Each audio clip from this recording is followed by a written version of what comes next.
Zoe, I sound weird. What's going on? No, you don't sound weird. You don't sound off. You don't sound wrong. You sound like you. Let me tell you how. If you're tired of the old cookie cutter marketing advice and want to take your personal brand to the next level with bold, actionable strategies that truly reflect you, you're in the right place. Let's untangle your marketing mayhem with Zoe, the video confidence coach, on the Unboring Your Brand podcast.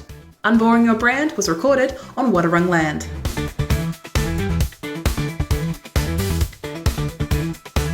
As you can imagine, this is a topic that I have heard over and over and over again, and I wanted to do a podcast to address this particular foible as people have when it comes to actually getting in front of the camera. So we're doing the actual video confidence today as part of the podcast.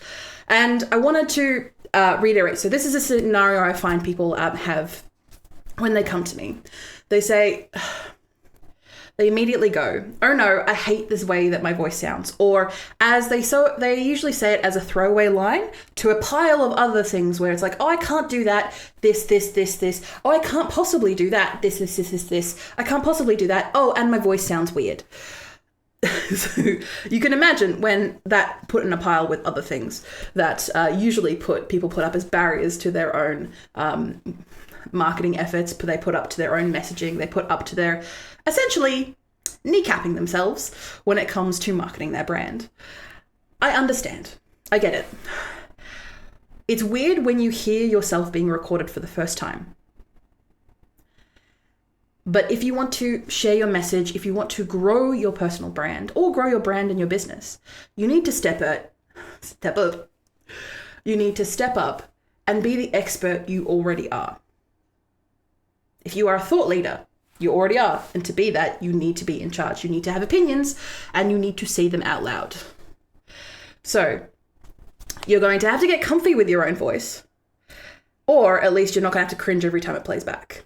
So in those moments, let's see why this is the case and how you can do it for yourself. So you don't even need to reach out to me. I mean, you can still do that. I would love to help you with your personal brand and video marketing strategies, by the way. Hi. But in that case, I would love to be able to address this in this podcast, this live stream, as well as this opportunity for you in either a blog post or article, however this ends up coming out to you, or you are reading and consuming this marketing message. So in those moments where you find that you record yourself in a video or in a podcast or in something, and you come back and you listen back to it and you're like, this doesn't sound like me. It sounds weird. Do I make those noises with my mouth? Apologies for anyone. Do I really sound like that? Do I breathe that much? Oh my God. Those were the thoughts I had when I first started listening to myself back in a professional setting.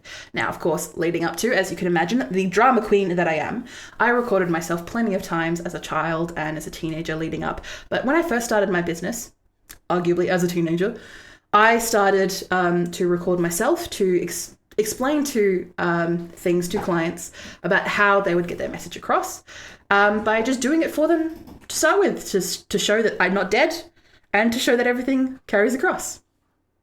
But in that moment, I had to record something, view it back, edit it, watch it again and again and again so I could make this video as proper and as good as I had hoped it could be for my audience at the end of the day. But looking back at the science of this, the reason why something that is recorded from a piece of technology, like outside of you, as in like a camera, ultimately a microphone is the thing recording you, but a camera that has a microphone in it, your phone, where your microphone is at the butt end of your phone, or if you are, hearing it back from another device that is not a human being. I don't know how you're going to hear a voice from another human being. I digress. But the way that it sounds is not the way that you hear it when you hear your own voice ringing around in your own head. And that's exactly what's happening, is because the sound, when we're speaking it through our throats and through our mouths, is not coming out into the world and then circling back magically and coming back into our ears. It's bouncing around in our skull, and we are hearing it from the other side, from the inside, if it were. Gross. And when we hear these sounds, of course, we are going to sound different from anyone else who is not currently in our skulls. So, as you can imagine, when you're recording this in the outside world, that's not what people hear because they don't need to hear all the sounds hitting around from inside your skull. So in turn, they hear your voice differently. So, we've got over the science of this, but in those moments of just you cringe listening back to something that you've created, again, you're creating it for your audience, you're creating it for someone else, that has gotten you over that hurdle to actually record the video. But now you have to look back at it, and in most cases, for a lot of people, you have to edit it in some way. So you have to, what I like to say is top and tail. So at the start, when you're about to record and you press there and you get ready, take a breath and then you start talking. That's where you cut that out so no one has to watch that. We call that the millennial pause on the internet. And yeah, you don't really need that. Most people want to be able to get into some sort of meat of your content within 3 to 5 seconds, and that's a fairly reasonable ask. So make sure you actually get to the point and don't meander on, like me on my podcast episodes where I've seen a couple of comments and a couple of emails regarding that. Don't worry, I promise I'm speeding up through. Or I'm not. I've probably been on too many tangents. Deal with it. So there's that aspect. And then the end of the clip that you've recorded, just make sure you take out the bit where you're fumbling around trying to press the record button so it stops recording. So in those moments, you are going to be reviewing the way that you look and the way that you sound over and over and over again, trying to get it right because, again, it is not for you, it is for someone else. So in these moments, what do you need to do to desensitize yourself to your own voice? Step 1, you need to practice, which I know is annoying, but necessary. Yes, it may feel cringe at first, especially when you watch it back the first time. And I'm going to tell you now that if you show the video to any of your friends or your family or anyone, maybe a staff member who is in the business with you or anyone close to you, they are going to say, it's fine. It's you. And that's okay, because everyone has to start somewhere. The more you edit and listen to yourself, the less weird it gets, because you are desensitizing yourself to it. You are putting an awful lot of baggage on the recorded version of yourself. I'm going to tell you that you're putting an awful lot of baggage on that recorded version of yourself, especially if you don't see it as perfect. A lot of people I work with, that is the thing that gets them. It is not perfect. It's not perfectly done first time around. I'm going to tell you now, I've been doing this for over half of my life, and I'm still not perfect. Have fun with that. So again, desensitizing yourself just to the sound of your voice, but also desensitizing yourself not having everything perfect is a helpful tip that you will also be doing in the meantime. You'll start also noticing useful things as you start reviewing yourself and being able to separate yourself from the creature that you've recorded in a video or an audio format to be able to kind of step back and go, all right, objectively, was my message clear? Was I rambling a bit too much? Did I say my message at the start and at the end? Did I say, I digress 47 times? That is a me thing. That is not necessarily a you thing. So I apologize. I digress. I say that way too often. I'm sorry. Step 2 is to break before you review. So a lot of people I work with, especially if you are in a TikTok or an algorithm, Instagram, or any social media kind of sense where you record within the app and then you're immediately shown, as soon as you stop recording, you're immediately thrown back into what you've been recorded or what you have recorded the first time. So you can start editing and posting it straight away because we need more content for the algorithms. I'm going to say, don't do that. If you recorded something within an app, just save it to your phone, put the phone down, and walk away and review it later.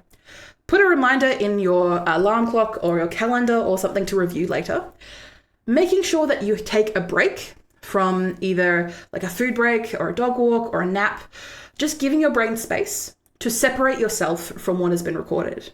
Now, I'm not saying that as a negative. I'm saying that just because when you're working with, say, a professional editor, they are not the ones usually who are in the actual thing being recorded.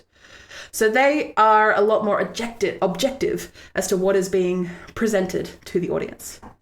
So when you come back after your break, and remember to come back after your break, you come back with fresh ears. You become less emotionally attached because it was half an hour ago, a couple of hours ago, maybe in a couple of days. You have become more objective because that person, yes, is you, but yes, is you in the past. And you're able to slowly build up that tolerance to be able to look back at you from the recent past as another being that you can start critiquing and start utilizing in your own future content. So once you have reviewed and possibly edited out of this couple of the things where you maybe stumbled a bit too much, said I digress a couple of times, or topped and tailed, as I mentioned before, step 3 is to let someone else listen. So grab a mate, grab a business associate, grab a friend, a family member, maybe a staff member, or even your nan. It would be ultimately helpful to grab someone who is in your target market or someone who is a good reflection of the audience that you actually cater to, but we don't always have that. So in some moments, just grab whoever you have near, and chances they'll say yes, especially if it's your first couple of times doing it. Maybe it's the 100th time, probably not, but by then, hopefully you'll give enough confidence in yourself to practice doing it so then you can see what is right and what is wrong. And they said, and I'll tell you, 9 times out of 10, they'll say, you sound fine. What's wrong? That is what will happen. And they'll probably give you feedback. Great. Then you can tweak that in future performances. Not necessarily have to edit it perfect, the right one, but to give you a chance to give you that confidence to get going. And moving on to step 4 is comparing ultimately. So we've done the actual recording of it and checking in on it and giving someone else to have a look at it. We're up to step 4, which is comparing high focus recordings to casual ones.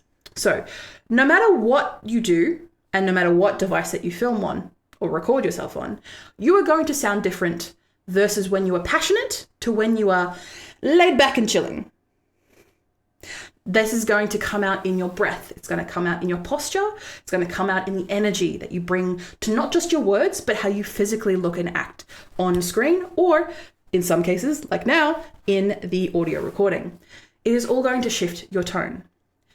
And in turn, eventually, I highly recommend when it comes to something that you are very passionate about and very interested about and very wanting to make sure that your audience actually attests and make sure they remembers it, bring that passion out like I do with my podcast episodes.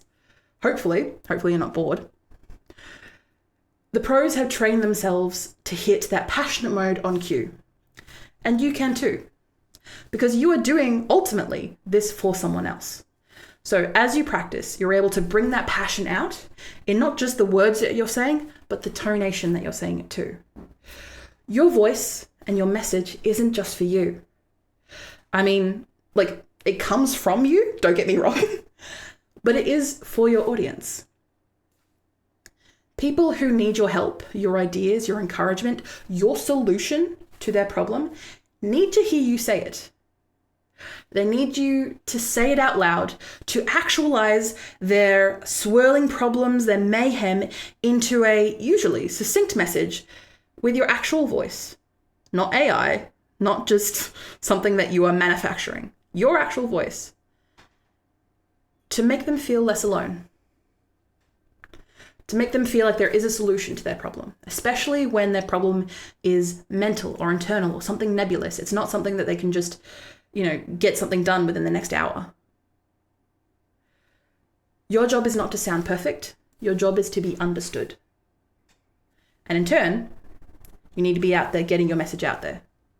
So I know ultimately that your voice may sound cringe now, but as you practice, as you keep going, that will fade with time.